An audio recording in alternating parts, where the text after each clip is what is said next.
The views expressed on this program do not necessarily reflect those of this station.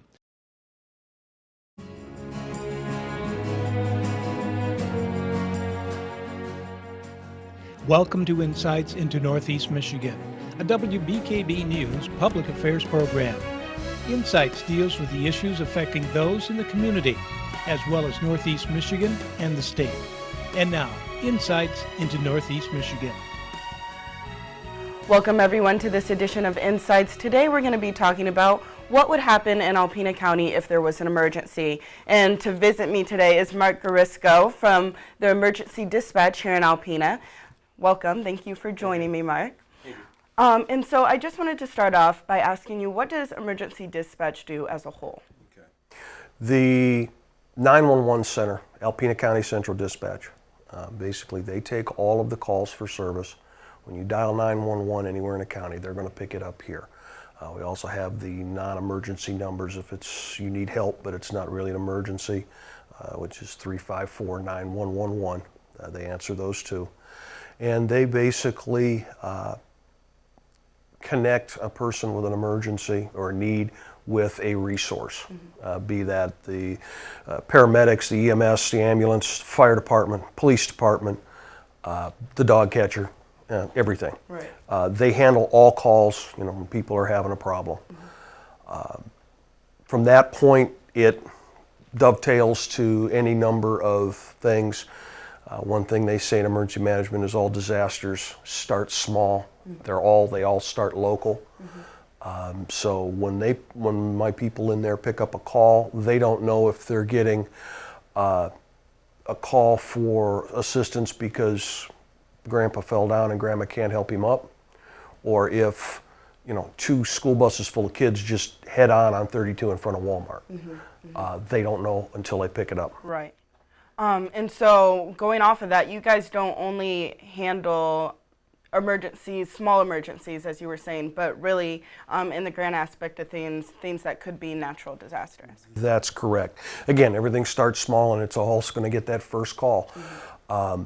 Some happen suddenly, like tornadoes, heavy storms. I think we just had a house here hit in town by electrical storms. If you get a good electrical storm coming, you can take some trees down, a lot of power lines, power outages. Some, like a tornado, is immediately a disaster. A power outage, okay, and people are used to that, but if it lasts 2 weeks, now you have an issue and it becomes even more of an emergency. Flooding, if something happens to the dams and you get a cascade failure and downtown Alpena starts to flood, that's when we get involved. Basically, what happens is there's policies and procedures in the dispatch center is when they start getting calls of this is what's going on, who to notify. Myself as the emergency manager and the 911 director, my political leadership, the chairman, so on, Right. police chief, if it has any medical related thing, they'll notify the ER. If there's a major accident, hey, you're going to get people coming in. And you guys kind of all work together. Yes, we train that every year, on a regular basis, yearly, semi-annually, just depending on what it is. We are required by the feds and the state to train this so that it is a seamless integration. But once they get going, and we have certain number of resources that are available to the 911 center that they can call on at a moment's notice. That's your fire department, that's your ambulances, it's your police. They have certain authorizations, like if it's a real hectic Saturday night and there's not enough they can be authorized to call in additional people or call in additional dispatchers or what they have. But there comes a certain point when everything that's automatic becomes overwhelmed. That's when it shifts more from the dispatch center into this room, which is the emergency operations center. And that's where it becomes, okay, it's not something that's going to go away quickly. It's going to need more resources than we can immediately handle. And we are going to have to go out to other counties, to the state level maybe, to handle this disaster or this emergency. Right. And in terms of natural disasters, what would we encounter most likely here in Alpena? The number one thing you're going to see here is flooding. We see it every year in a minor thing, and Right. and I don't mean to insult anybody, because if it's your house that's going underwater, it's not minor. But for instance, downstate in the mid part of the state, there's been just this week a presidential declaration of emergency Right. because of the flooding they've had down there. We've been lucky here so far.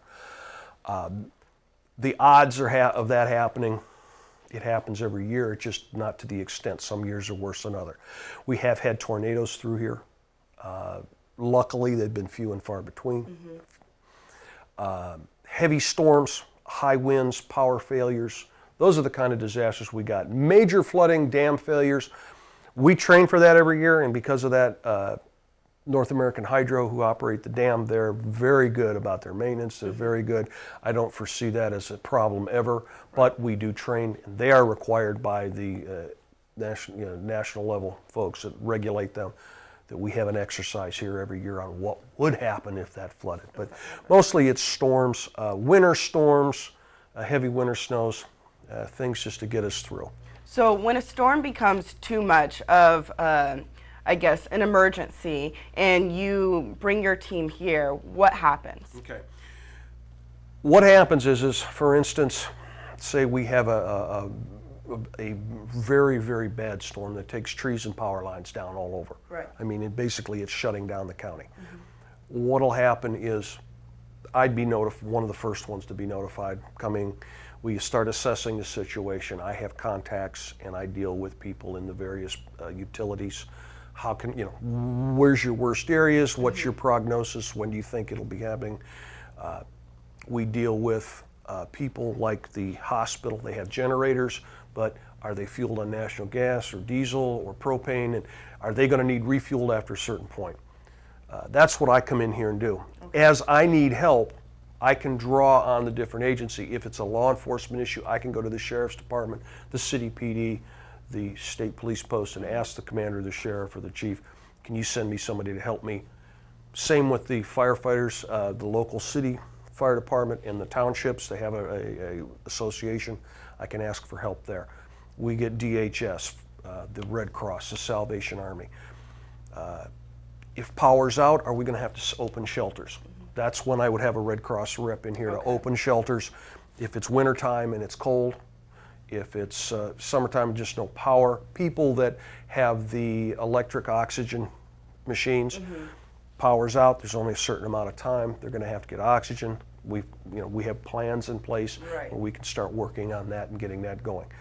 If it becomes too much, that it looks like we're running out of resources to handle this, we've got to go to the state. I have contacts that I get a hold of the regional director. We go to the state to request help, and that becomes I get the chairman of the Board of Commissioners. He is involved. If I'm coming in on something like this, he's going to be involved also. We put together a request, and he sends that forward for state assistance for a local declaration of emergency. The state says, yes, you do have one.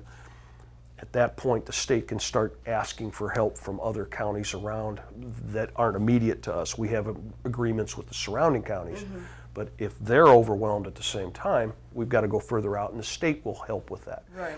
And then it just continues to grow. If it continues to get bigger, like a Sandy, like the Hurricane Sandy or whatever, then it becomes that the governor is involved, and once there's enough there, then it goes to the federal level, and the higher it goes, the more resources you have. And that's what happens in here is, here's where we coordinate all those resources coming in to who needs them the most. And really all the different entities. And I know we spoke about you guys also have a backup system at the airport. Yes. If, for instance, the dams did go, that 1 in a million chance, we're under 4 feet of water here. We have backup radio and telephone systems out in us. There's just a small office out in a hangar at the airport. We can operate from there until we can find a better accommodations. We also have a number of trailers out there that are regional assets in most cases. Some of them are just Alpena assets for the CERT trailer. The Road Commission has a trailer. We have the mortuary trailer for mass casualties. We've got what they call an ACC trailer, which is basically a 50-bed hospital. Wow. Under So a tent really, that they can set up if there's a mass casualty event. Exactly. We've got all that available out there, and what would happen is if the hospital came to me and says, we need the ACC trailer, we're running out of space, everybody else in the surrounding communities are also out of space, okay, we can fire that up. They've got a plan, they know what to do. I say okay, and away they go. Okay, so really prepared from all different aspects and a backup plan, which is always great to have. Red Cross's trailers out there also, if they're setting up a shelter, that trailer's full of cots and blankets and everything else, and they just pull it to wherever the shelter is going to be. And we have agreements in place with most schools. We're in the process now of redoing all these agreements. We have to review them all the time to make sure they're still valid. With any place that you can set up a bunch of cots and has facilities, we'll set up for that. Okay, great. Well, when we come back, we'll continue to talk to Mark about different emergency plans that they have set in place for the County of Alpena.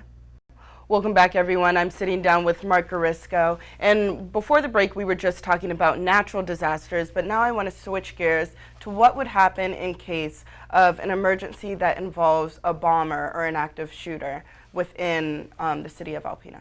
Okay. We have had some similar stuff like that in the past. Basically, same thing. The initial call comes in through Central. Most of the time they will handle it through their things. We've had bomb threats come in. We had one, I took a call myself quite a few years ago. Gentleman didn't want to get sentenced at court and decided to call it a bomb threat to delay his sentencing. And it basically, we have procedures for bomb threats that they have, and who to call, what to do. The law enforcement, jurisdictional law enforcement takes over at that point, and if they need anything, they let us know and we get it for them. Bombers or school shooters, the schools are required to do they do lockdown drills. They're very good about it. They practice like we, when we were younger, used to do fire drills on a regular basis. Right. Well, now they also do lockdown drills on a regular basis, and all the kids know what to do, the teachers know what to do, and they practice that on a regular basis because most of them I get called and I observe and sign off that yes, they are doing it, they're doing it correctly and everything else. We practice those drills, the police practice those drills. They've done recently when they had the armed robbery at the pharmacy. Right. Okay. That turned into a standoff possibly at the shooter's hunt camp. We had the school lockdown at Wilson School. That's where you will have a partial activation. Maybe we're not actually using this room, but there's a few of us in here in case they need something. Okay. It's basically a graduated response. We don't open up the whole center if it's something that's already being handled by the local responders. But we are there if they need more than they've got, and it builds as we need it. Right. And so if it is something that they need additional help from your team, how does that happen? Okay. What happens is first off, they're in contact usually with Central Dispatch initially. If it becomes it's a long delayed thing and it's an ongoing thing, what'll happen is we've got some of our older equipment here as backup, but we've got new radios also. And what we will do is I'll call in another dispatchers to work here. They'll take over all the communications with the responders for this one incident. And the center can go back to handling the routine if there's such thing as a routine 911 call. Right. But the other business of the center. And then we will call in, that person will start, making sure, okay, they need this, they're asking for this, and that's where I have to reach out and ask for help from the various agencies that help staff this center. Okay. They don't really work for me, it's a coordination, a collaborative effort.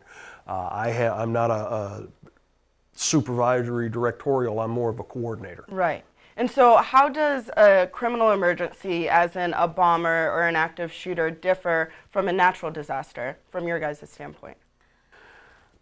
Scene safety.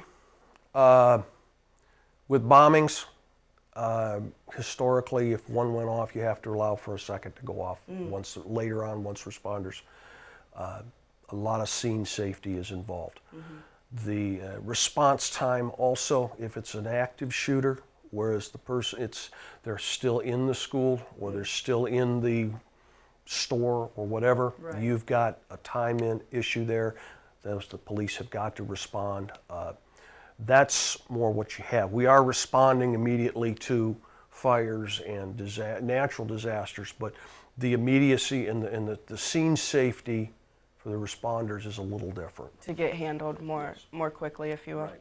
Okay. And why do you feel like it's so important to be so prepared, not only from your aspect with you and your team, but in a regional aspect for just emergencies as a whole? Because when an emergency happens, it's too late to plan.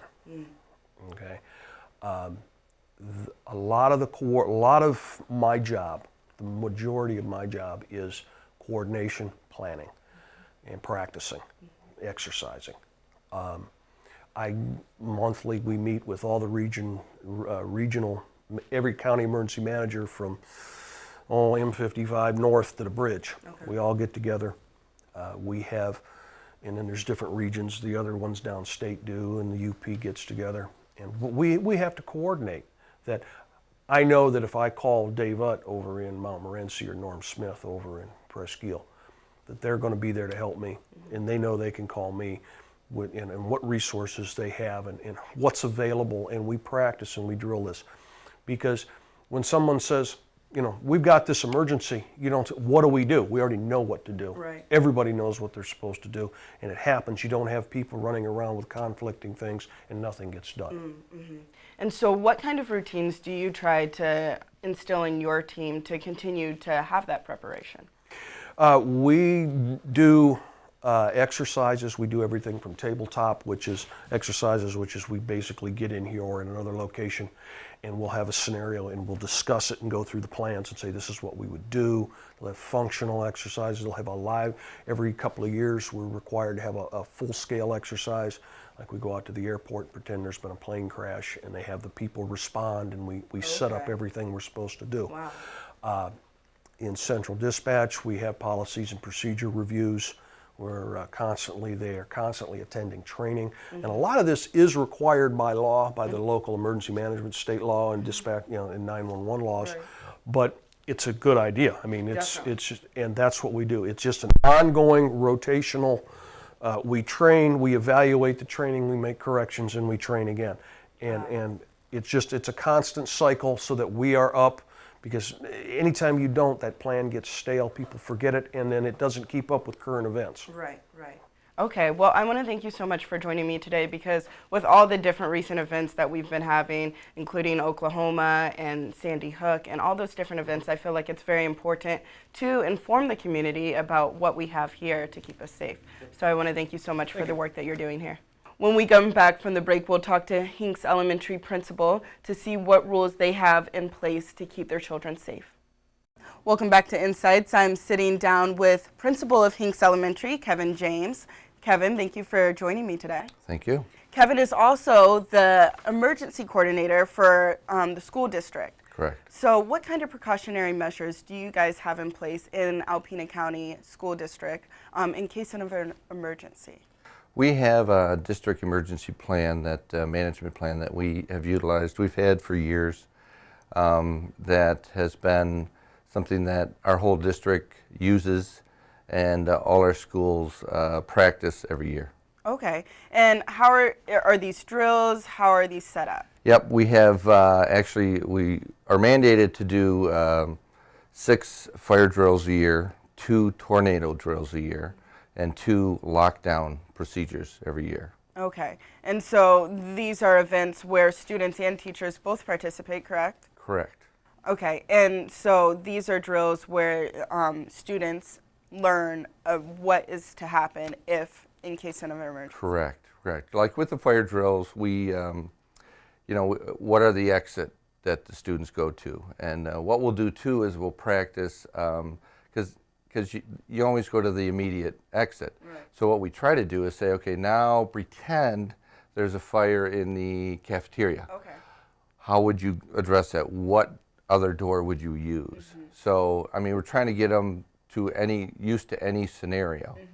And in case of emergency, as in natural disaster, because we did just have the Oklahoma tornadoes, are there specific meeting points that children are designated to? Yes. Well, with tornadoes, obviously, we're going to stay indoors, and we're going to make sure windows are shut, away from any glass, and or wind tunnels down the hallways. So kids have certain areas in the classrooms that they go to for those situations. Okay, and I know a lot of times in the midst of an emergency, it's kind of chaotic. So how do teachers keep account of all the students? Well, that's always the trick, because you may have, when you have a fire drill or a real tornado drill, there may be students that are out in the bathroom or receiving other services. So we practice that too, that if you're, say we have 5 kids with a Title I teacher, they know the procedure and what to do to keep those kids safe too. Okay, and how do you kind of teach students this without instilling fear in them? Well, that's always the trick, and I think the biggest thing for teachers and or administrators is to remain calm. You know, I mean, because they're going to look to us to see how we're reacting to a situation. And maybe after the situation, if it's a real one, then we have the time to debrief and kind of go, okay, whew, what just happened there? Right, right. So in cases of lockdowns, I know it's something that we don't want to think about really, but it is necessary to prepare for. How do you guys prepare your students for that? Well, we have 2 lockdowns a year, and we try to attempt to do at least one of those lockdowns with one of our officer liaisons. So, and what they'll do, we'll go into a lockdown mode. We'll go over the intercom, say we're in lockdown mode. All the rooms are locked. Kids get into the right situations, and then the officer will go and check doors, windows to make sure they're locked. He'll go around the building, and our whole goal is to, 1, keep the kids calm and safe and make them feel safe. And if we can do that, then we've eliminated a lot of the problem. Again, calm. Right, right. Being calm is definitely a key in those situations. But from a parent's aspect, how are they informed that a lockdown is happening or a natural disaster? Well, if we, when we have time, we have a system called School Messenger that will get out to all of our parents within minutes. It's just a mass calling system that will inform them of what's going on. Again, if we're in a situation though, we don't have the time to do that right then. Our first goal is the safety of kids and to protect at all costs. And within the whole school district, does every school have the safety emergency messenger? Yes, it's universal within Alpena Public School. Okay, and it's both texting and via phone? Yeah, it can go out to both if you want to. And so that's the nice thing, is that it is a mass calling, but it gets out within minutes, the same message, which sometimes is the best thing. Right, definitely. Well, as a principal, why do you think it's so important to take these precautionary measures? Well, again, I'm going to go back to the whole goal is, when parents put that kid on the bus and send them to us, their thought is that, 1, I am now liable for your child, and I'm going to make sure that your child's safe, and that they're in a nice, safe, warm, caring learning environment. That's why we're here. Definitely. And how do kids respond to these kind of drills? When you're doing the 6 fire drills, it gets pretty repetitive. And so a lot of times, what I'll try to do is create a little competition with the kids to say, I'll go on after we do a fire drill and say, okay, we did that in 1 minute and 2 seconds. So next time we're going to try under 1 minute. So kids get into competition. And so, but the bigger goal too is that, 1, they're following the teacher's rules as far as quiet, no talking as we go out, as they leave the building in a fire drill. But I don't know how else to, I want every fire drill to be serious too, because you never know when it's a real one. Right, so. definitely. And then going alongside of that, teachers, how do they become more prepared on these issues? I know you said you guys have meetings and talk about different precautionary measures. Sure. We, in all our staff meetings and in our precautions for doing the drills, we bring it up in fire drills, and we'll let them know that we're going to do we'll do a fire drill this week, and I know here at Hinks and in the other schools too, we schedule yearly when we're going to do all of our drills. Okay. And our goal is 6 fire drills, 2 tornado drills, and 2 lockdown. Okay. And you guys are also coming out with a new emergency management plan, yes. plan. I've been, as a Homeland Security Coordinator, I've been assigned the job to revisit our emergency plan for this year, and it's done. It's completed. I had it. I had the plan revised and looked at by the state police and the city police. Okay. So they've looked it over and kind of added and deleted some things that they thought were important for them as emergency personnel responding to a crisis. So I think overall we're on the same page, which is the goal. Okay. And what are some revisions that took place? Is it something that's kind of updated with different information, or? Yeah, a lot of it is going to be, we've added a lot of areas on there like biological, radiation, disaster, stuff that I don't think will ever happen, nuclear. Right, but just in case. Just in case, we've addressed all of those issues. Okay. Well, I want to thank you so much for sitting down and joining me today. Sure. I think safety is the #1 concern for both parents, students, and teachers. Correct. So especially with being 2013, I think it's great to be prepared. Well, thank you. Thank you so much. Well, that'll wrap up this edition of Insights. You can catch us back here next Sunday. Insights into Northeast Michigan is produced by WBKB News.